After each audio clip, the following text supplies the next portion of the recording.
The city of Castries is gearing up for its annual Festival of Lights, with organizers promising a dazzling display of illumination and festive cheer. The Castries City Council has been working diligently to create a spectacular light show focusing its effects on WALCOTT Square. The council has traditionally been involved in the lights, and this year is no different. What is good is that we have done extensive work in terms of preparation.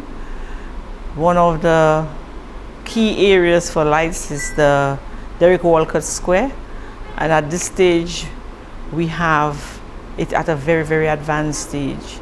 We are expecting to be doing our walkthrough in relation to that particular venue on Sunday, and there is an added component in that it was primarily done by the staff of the council, which demonstrates the degree of skills, talent, and creativity that can come out of our staff. So we think that we're going to unveil something very nice, and we're really looking forward to it. I know our staff is excited, and I know that we will be able to deliver something which the public will be pleased with.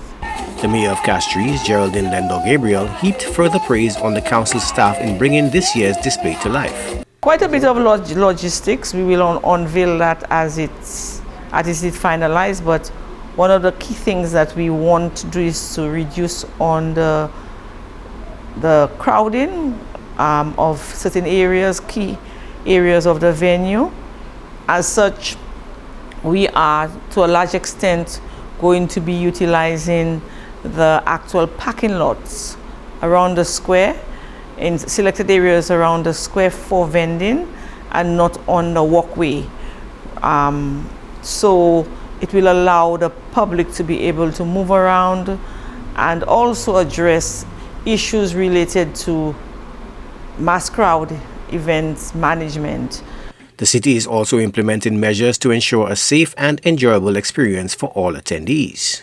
We will engage, we will continue to engage with the vendors, and we will also go to ensure that we have appropriate signage so that persons coming into the event would be aware of what are the do's and don'ts. The Festival of Lights is expected to draw large crowds, and the City Council is urging residents and visitors to exercise caution and follow all safety guidelines. Joachim Duplessis, HTS News Force.